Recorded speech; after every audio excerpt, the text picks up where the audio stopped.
Bonjour à toutes et à tous, bienvenue dans Smart Impact, l'émission de celles et ceux qui font de la transition écologique et de la responsabilité sociétale des entreprises un axe majeur de leur stratégie. Voici le sommaire. L'invité de Smart Impact, c'est Christophe Ménez, le cofondateur de Zéro Gâchis, qui vient de lever 10 millions d'euros pour se développer à l'international avec ce nouveau nom Smart Way. Notre débat portera sur les passoires thermiques. La loi climat et résilience prévoit d'en interdire la location, comment réagissent les propriétaires, quelles peuvent être les conséquences de cette réforme sur le secteur du bâtiment. Réponse tout à l'heure. Et puis dans Smart Ideas, je vous invite dans le proto-habitat. Il est nomade, écologique et modulable. Voilà pour les titres, on a 30 minutes pour les développer. C'est Smart Impact et c'est tout de suite.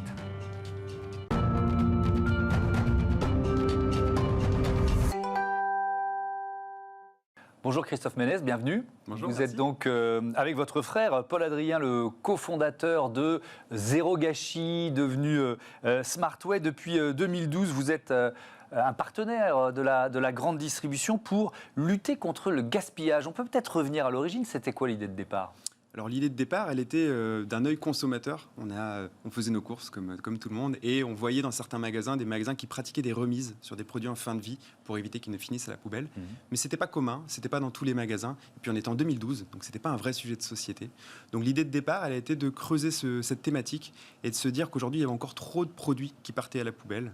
Quelques chiffres qui nous avaient fait un peu bondir et qui ont été actualisés depuis. Un quart de la nourriture qui est aujourd'hui produite est jetée.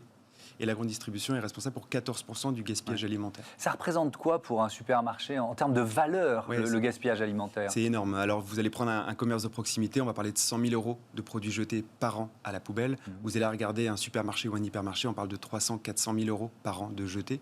Et ce qui est hyper important, c'est qu'aujourd'hui, un magasin va jeter chaque année autant de valeur qu'il ne va gagner chaque année. C'est ça l'équation dont on parle. Et donc finalement, il y a un véritable enjeu environnemental, il y a un véritable enjeu économique. Et du coup, on a voulu s'immerser dans cette problématique pour essayer de la solution. Avec une solution qui passe par l'intelligence artificielle, comment ça marche ? Alors en fait, c'est finalement assez simple. En fait, ce qu'on a regardé, c'est le process qu'un magasin établit quand il traite ses produits en fin de vie. Et aujourd'hui, ce qu'il faut comprendre, c'est que quand vous êtes un employé de magasin, tous les jours, à l'œil nu, vous allez devoir regarder l'intégralité des dates de vos dizaines de milliers de références d'articles.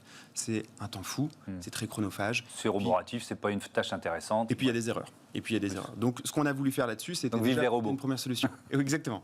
Donc on a fait une première solution qui était de digitaliser ces dates-là pour faire en sorte qu'un employé de magasin puisse automatiquement détecter les produits qui arrivent en fin de vie. Puis derrière, vous avez plusieurs solutions qui s'offrent à vous. Aujourd'hui, vous pouvez faire du don alimentaire aux banques alimentaires, vous pouvez pratiquer des remises, vous pouvez faire des paniers anti-gaspi. Mais pour un employé de magasin, c'est très compliqué parce que un don alimentaire peut être moins rentable qu'une remise. Et en même temps, un don alimentaire, il y a des produits interdits au don. Par contre, si vous étiquetez tous vos produits en remise, vous n'êtes pas certain de les vendre. Et finalement, on a développé une première intelligence artificielle qui permet de prendre une décision tout de suite depuis le rayon, devant mes 20 paquets de yaourt, qu'est-ce que je dois en faire ? Et donc cette intelligence artificielle, elle va dire, tu dois en étiqueter peut-être 16 à moins 25% et en donner 4 directement aux associations. Donc ça, c'est le deuxième pilier sur la décision. Donc j'ai détecté, j'ai décidé. Et ensuite, vous avez des outils plutôt d'exécution métier. Aujourd'hui, il faut voir comment la grande distribution est organisée. Il y a peu d'outils sur le fait de pratiquer des remises qui soient bien interfacées avec le système de stock. Il y a peu d'outils qui permettent de faire des dons alimentaires tout en respectant la loi. Et donc, du coup, on a développé des systèmes d'étiquetage et des systèmes pour alimenter le don alimentaire avec des reçus. Et pour les salariés, ils ont quoi ? Une tablette devant les yeux, ils ont un smartphone. En fait, on les équipe de terminaux et d'imprimantes. Et en gros, c'est hyper simple pour eux. On remplace une action manuelle et chronophage par des actions qui leur font gagner 4 fois plus de temps. Les décisions sont prises avec les outils directement. Donc c'est des lecteurs de code barre où on les digitalise et ça leur permet de rentrer ça dans leur processus. Qui sont vos clients ? La grande distribution, les grands comptes de la grande distribution ? Oui, tout à fait. En fait, on est vraiment spécialiste sur ce secteur. On ne touche que la grande distribution alimentaire. Donc on va travailler avec des magasins indépendants qui sont des Leclerc, des Système U, des Intermarchés. Et on va aussi travailler avec des magasins intégrés, donc là du Carrefour, du Auchan, du Casino. Donc ce sont eux et on va déployer nos solutions à l'échelle des rayons, donc des magasins. Et c'est eux qu'on accompagne au quotidien. Alors vous venez de boucler, je le disais en titre, une levée de fonds de 10 millions d'euros. Avec quelle ambition ? Alors l'ambition, c'est qu'on a créé le premier Food Waste Management System, donc c'est la gestion anti-gaspi. C'est une plateforme technologique qui repose, comme vous le disiez, sur une intelligence artificielle qui permet de balayer tous ces concepts. Et ce qu'on se rend compte, c'est que le problème du gaspillage alimentaire, il n'est pas que français, il est mondial. On a commencé à déployer certains pays, la Russie, la Roumanie, l'Espagne, le Portugal. Et donc, il y a une demande sur les magasins alimentaires partout en Europe. Donc, on veut y répondre. Ça, c'est le premier enjeu. Deuxième enjeu, sur l'intelligence artificielle, on a déjà une longueur d'avance. On est un leader technologique, mais on veut encore avancer sur cette R&D, recherche et développement. Donc on investit beaucoup plus massivement sur des profils de chercheurs, de data scientists. Et puis troisième enjeu, c'est encore plus de satisfaire nos clients. Donc là, on recrute encore plus d'équipes locales qui accompagnent nos magasins en physique, en propre, dans les points de vente. Ouais. Donc c'est ça les trois enjeux. C'est l'international, c'est la R&D et puis c'est l'amour du client. Alors on va les détailler un petit peu et je reprends quelques-uns des chiffres. Donc vos solutions, peut-être qu'ils sont un peu datés d'ailleurs, nos chiffres, on va vérifier. Ils sont des solutions déployées dans 400 magasins en France. Je dis ça parce que l'info qu'on avait, c'est que vous étiez présent dans 4 pays, France, Espagne, Portugal, Belgique. Vous venez de m'en citer 2 autres, la Russie, la Roumanie.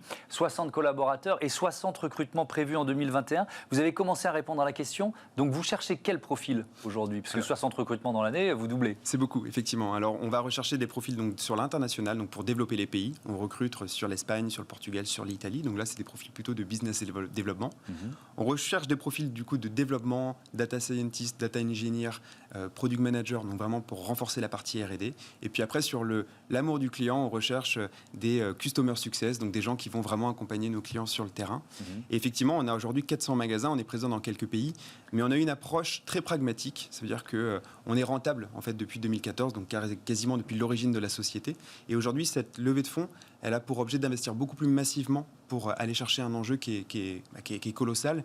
Et la planète n'attendra pas. Donc en gros, c'est accélérer très vite, très fort, en recrutant ces profils-là pour pouvoir se déployer le plus rapidement possible et développer cette intelligence artificielle. Se déployer à l'international, on l'a bien compris. C'est aussi pour ça que vous changez de nom, Zéro Gâchis. Est-ce que ce nom reste malgré tout pour, par exemple, les utilisateurs français Smartway, c'est quoi par rapport à Zéro Gâchis ? Oui, alors vous faites bien de le dire. Effectivement, quand on a créé cette entreprise, on l'a appelée Zéro Gâchis, puisqu'on s'adressait aux consommateurs depuis les rayons de magasin. Donc, on balisait des zones Zéro Gâchis qui permettaient de sensibiliser sur cet achat en promotion. Ce nom-là reste et il sera déployé comme des corners, comme des zones anti-gaspi dans les points de vente. Par contre, ce qu'on fait, c'est qu'on fait beaucoup plus de services à dimension notamment technologique. Et donc, l'entreprise se renomme Smartway parce qu'elle fournit des solutions professionnelles B2B aux gens du retail. Et dans ces solutions, il y a ce que je vous disais, les solutions de détection, de décision, de stickage et de don. Et le concept Zéro Gâchis qui peut être déployé. Et en Roumanie, par exemple, ça s'appelle Zéro Risipa. En Espagne, c'est ce que j'allais vous dire. Zéro Gâchis, tout le monde ne le comprend pas partout sur la planète. Est-ce que vous avez des concurrents ? On va peut-être parler de la techno un peu plus en détail. Vous dites on a un coup d'avance, mais un coup d'avance en 2012, c'est plus forcément un coup d'avance en 2021. Donc vous réussissez à maintenir ce coup d'avance ? En fait, ce qu'on a, je pense, de plus cher, c'est cet ADN technologique et qui fait qu'on est très conscient des problématiques de nos magasins clients et du coup on les améliore.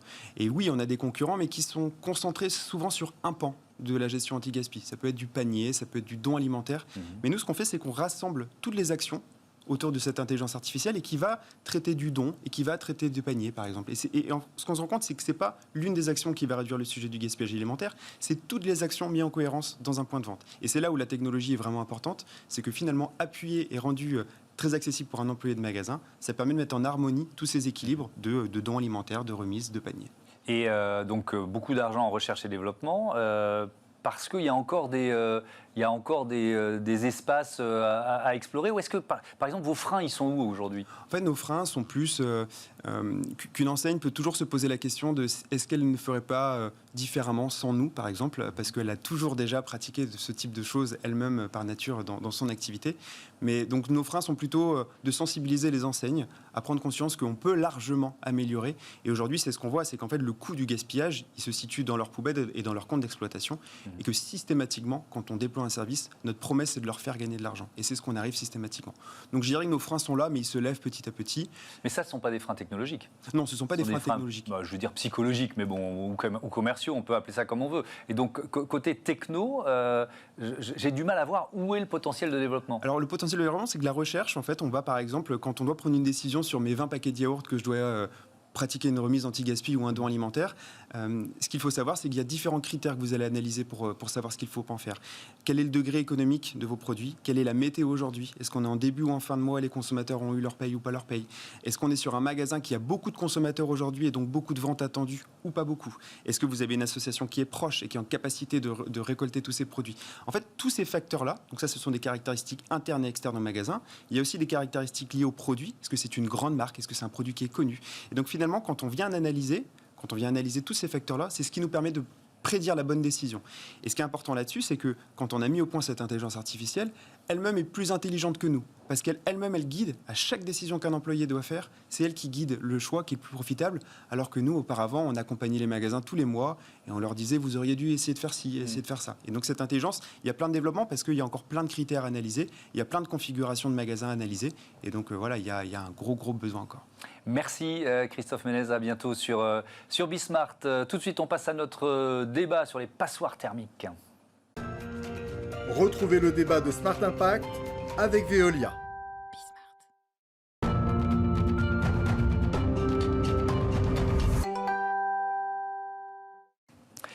Les passoires thermiques, la loi climat et résilience prévoit d'en interdire la location. Comment réagissent les propriétaires? Quelles peuvent être les conséquences de cette réforme sur le secteur du bâtiment? On en débat tout de suite avec Michael Nogal. Bonjour, vous êtes député de Haute-Garonne, vice-président de la commission économique de l'Assemblée. Pierre Othus, bonjour. Bonjour. Directeur général de l'UNPI. Tiens, vous représentez combien de propriétaires? 250 000. 250 000 propriétaires. Quand on parle de passoires thermiques, quels immeubles sont concernés par la loi? Il y a un certain nombre d'immeubles qui sont concernés et beaucoup de propriétaires, notamment les propriétaires bailleurs, qui vont être frappés d'interdiction, de mise en location, etc. Et il y a de l'huile à mettre dans les rouages, disons, pour que ces propriétaires puissent rentrer dans les clous, remplir leurs obligations et remplir les objectifs. Mais en face, il va falloir mettre un certain nombre de mesures adaptées à certaines situations territoriales, comme les zones plus rurales, les zones de montagne, par exemple, sur les typologies de chauffage. Il y a des choses à améliorer. Puis en copropriété, on a aussi beaucoup d'interrogations de la part des propriétaires, de nos adhérents qui viennent nous voir dans nos chambres de propriétaires qu'on a partout en France. Michael Nogal, peut-être pour décortiquer un peu la loi, vous en êtes le rapporteur d'ailleurs, donc ça concerne combien de logements et on parle de quoi quand on dit passoire thermique là? Alors en fait, il y a plusieurs échéances. D'abord, une passoire thermique, pour la définir, vous avez un classement de A à G pour qualifier la performance d'un logement. D'ailleurs, ce chantier va évoluer puisque demain, par rapport à ce qu'on avait par le passé, demain le DPE, ce diagnostic de performance énergétique, il vous indiquera en même temps sur une seule étiquette la performance de votre logement, donc c'est-à-dire la consommation énergétique et l'impact carbone. Ça, ce n'était pas le cas avant. Donc les propriétaires vont devoir intégrer cette donnée. Donc ça va de A à G, lesquels sont potentiellement interdits à la location et à partir de quand? Alors, à partir de 2025, les logements classés G qui n'auront pas été rénovés seront interdits de mise en location. Ça concerne environ 600 000 logements. À partir de 2028, ce sont les logements classés F. On rajoute 1 200 000 logements. Et j'ai intégré avec un amendement dans la loi climat et résilience la trajectoire à 2034 avec les logements classés E. Et là, au total, du coup, ça fera 4,4 millions de logements concernés d'ici 2034. Qui vous visez avec cette loi? Les bailleurs, on va dire, indélicats? Non, pas du tout. Moi, je ne veux pas du tout culpabiliser les propriétaires bailleurs. On a en France 62% des propriétaires de passoires thermiques, par exemple, qui ont plus de 60 ans. L'idée, c'est que les Français, demain, vivent mieux dans leur logement et qu'on réduise l'impact environnemental du bâtiment. Il faut savoir que l'impact du bâtiment, c'est 25% des émissions de CO2 dans notre pays et 45% de la consommation énergétique. Donc, quand on parle de lutte contre le dérèglement climatique, il faut évidemment traiter la question du logement. Alors, mais la question, c'est à quel rythme, à quelle vitesse? Est-ce que vous pensez que ce calendrier, là, cet échéancier qui vient d'être annoncé, il est trop court, d'une certaine façon, pour les propriétaires? Oui, il est toujours trop court s'il n'y a pas assez de mesures incitatives par ailleurs. Alors, le plan de relance a mis en place des aides. Il y a des mesures incitatives, il y a ma prime rénov', par exemple. etc. Mais on se rend compte, quand on fait le total, dans les enveloppes budgétaires qui ont été mises en place, c'est qu'on revient à un niveau quasi équivalent à ce qui était en 2018. Cette réforme de la prime, avant c'était un crédit d'impôt, tout le monde le connaissait, le crédit d'impôt pour les fenêtres notamment, qui était très populaire, pour les chaudières. Eh bien, ça s'est transformé en prime. On l'a tout de suite, c'est formidable, c'est une très bonne idée de donner la trésorerie tout de suite aux propriétaires pour qu'ils puissent faire les travaux. Mais l'enveloppe budgétaire totale ne nous semble pas suffisante. Et puis, il y a eu une nouveauté dans cette loi climat, énergie, résilience. Il y a une loi climat il n'y a pas si longtemps, donc on peut confondre les deux lois.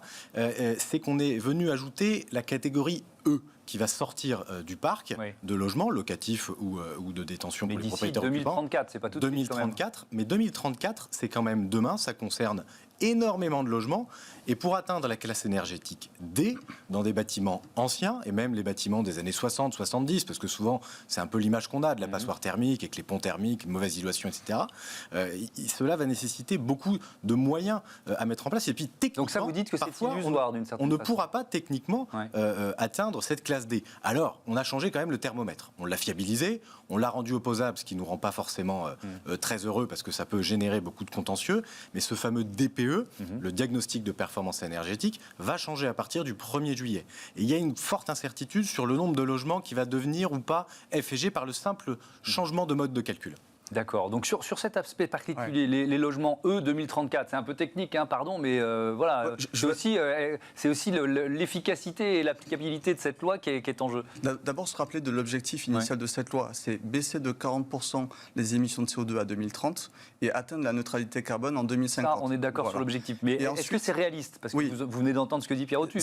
C'est trop court et avec le système actuel, c'est pas réaliste. C'est réaliste et en fait, dans la loi climat, on crée tous les outils, et je veux être rassurant vis-à-vis des propriétaires, on crée tous les outils pour les accompagner dans cette échéance. D'abord, on va donner un égal accès à l'information à tous les Français avec des guichets uniques d'information sur la rénovation énergétique. Deuxièmement, on va offrir un accompagnement clé en main de A à Z, c'est-à-dire une personne, un professionnel, va venir chez vous, va constater les travaux qu'il y a à faire, et c'est cette personne qui va vous aider à solliciter les aides et même à contrôler la qualité des travaux qui ont été faits chez vous.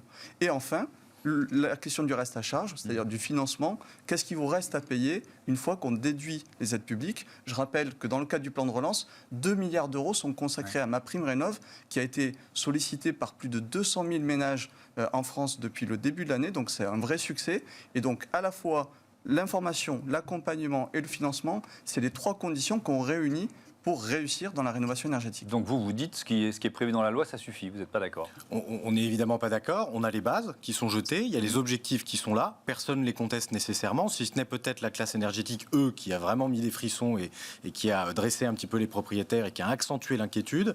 Et puis il y a aussi cette réforme de la fiscalité locale, les fameuses taxes foncières dont on parle régulièrement. Elles ont augmenté énormément ces 10 dernières années, plus 34%. Alors c'est à la main des communes notamment, mais il y a aussi le double effet qui se coule, entre guillemets, de je rénove mon logement, il est de meilleure qualité, je le déclare à la mairie, je fais des déclarations préalables ou des permis de construire dans certains cas, et en plus ma taxe foncière va augmenter parce que j'ai amélioré la qualité de mon logement. C'est tout bénef pour les collectivités locales, pour les finances publiques, mais le propriétaire derrière, ils se sont un peu perdus. Donc moi, j'encourage, je lance un appel à la représentation nationale et au gouvernement à plafonner absolument, à encadrer ces dispositifs, cette rénovation énergétique, pour que la taxe foncière ne flambe pas encore. On sait qu'il y a eu la réforme de la taxe d'habitation et sa suppression progressive. On sait qu'il y a une réforme des bases, des valeurs locatives sur lesquelles on calcule les taux de taxe foncière.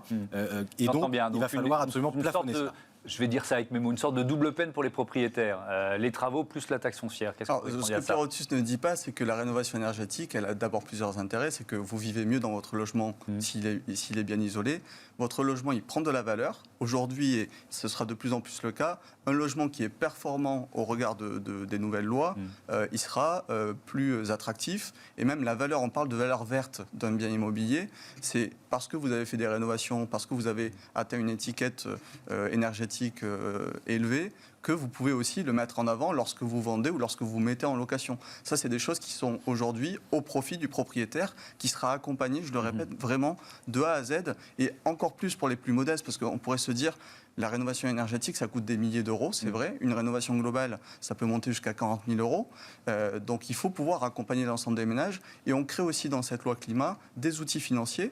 Alors je vais être un peu technique, mais il y a un prêt avance mutation, c'est-à-dire que le propriétaire qui souscrit ce prêt n'a pas à débourser directement lui le prêt, et il est remboursé une fois qu'il vend ou qu'il décède pour les plus âgés le bien. Alors je voudrais quand même, vous avez fait un sondage qui a été publié je crois par le Figaro, et on voit le scepticisme des propriétaires que vous avez sondés. Alors la question c'est, face à l'obligation de rénovation énergétique, vous allez vous mettre en conformité un peu plus de 28%, vendre le logement 17%, laisser le logement vide 7%, louer quand même, donc sans respecter la loi 8,7%, et ceux qui ne sont pas concernés par les enjeux de rénovation énergétique. Ça veut dire qu'il y a quand même on va dire une base de départ réfractaire. C'est-à-dire qu'on part effectivement d'un peu loin. Et notre objectif, c'est pas de dire c'est la catastrophe, personne ne va faire les logements, il y a des logements qui vont rester vides, ou pire, il y a des gens qui vont continuer de faire et se mettre hors la loi. Ce qu'on souhaite dire, c'est que là, c'est une photo à un instant T.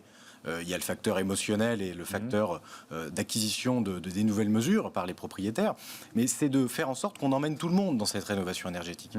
Notre objectif et notre volonté, c'est d'améliorer la qualité des logements tout court, au-delà de toute considération de facture de gaz ou d'électricité et d'essence du logement, etc. On veut améliorer le logement. Ça fait des années qu'on alerte sur les travaux, qu'il faut améliorer le parc, qui se paupérise dans de nombreux territoires, et la valeur verte des logements, dont Michael Nogal parlait à l'instant, elle est réelle dans de nombreux territoires, mais elle n'existe pas dans d'autres. Et donc, ces facteurs d'inquiétude, il y a une autre question dans ce sondage, c'est 50% des personnes interrogées dans cette enquête nous disent qu'ils sont soit inquiets, soit très inquiets vis-à-vis de ces mesures, pour plein de raisons, techniques, financières, juridiques. Mais tout ça nous démontre qu'on part de loin et qu'il va falloir vraiment, vraiment emmener tout le monde et mettre de l'huile dans le moteur. Donc il y a de la pédagogie à faire. Dernière question, parce qu'on n'a pas eu le temps de l'aborder, c'est aussi un boost pour le secteur du bâtiment, évidemment. C'est des années de contrats qui se préparent. Bien sûr, je crois que la filière du bâtiment, elle est prête aujourd'hui. En plus, avec cette loi climat, on lui envoie le signal que l'État va investir dans la rénovation énergétique. Je parlais des 2 milliards d'euros dans le cadre du plan France Relance, mais on va pérenniser les aides publiques sur 10 ans. Et donc, on donne de la visibilité à ce secteur qui doit se réformer aussi, qui doit former beaucoup plus de professionnels, des professionnels de qualité, qui soient présents, et là je rejoins Pierre Otus, qui soient présents sur l'ensemble du territoire. On a des métropoles tendues, on a des territoires plus ruraux. La valeur verte, en effet, du bien, elle peut varier en fonction des territoires, mais on a besoin de ces professionnels pour accompagner l'ensemble des Français et qu'aucun Français ne soit sans solution demain avec la rénovation énergétique. Merci à tous les deux d'avoir participé à ce débat. Tiens, on reste dans l'immobilier tout de suite avec Smart Ideas. Smart Ideas avec BNP Paribas. Découvrez des entreprises à impact positif.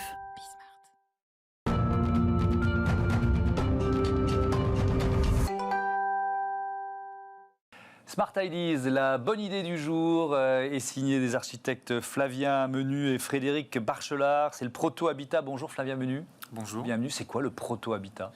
Alors le Proto-Habitat, c'est un habitat nomade, écologique, 100% construction bois, qui se monte et démonte en 5 jours et peut se déplacer à souhait.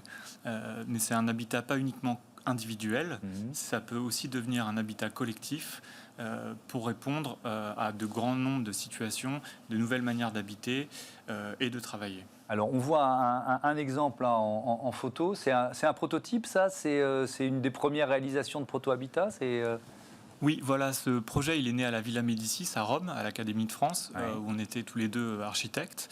Et en fait, on a réfléchi sur qu'est-ce que serait l'habitat du futur, quelles seraient les nouvelles manières d'habiter. Donc à la fois une recherche théorique, mais aussi une recherche pratique. Et dans ce cadre-là, on a développé un prototype, donc celui qu'on a pu voir en photo, qui est exposé en ce moment même au Jardin public de Bordeaux, et qui a été du coup... un démonstrateur qui est un démonstrateur de nouvelles manières d'habiter, mais aussi de nouvelles manières de construire. Alors, quand on est architecte, on a une vision de la ville, il y a une philosophie derrière. Vous voulez faciliter l'accès au logement ? Exactement. La question du logement, c'est une question sociale et environnementale très très forte. les lignes commencent à bouger, mais l'immobilier, c'est pas forcément le monde le plus agile.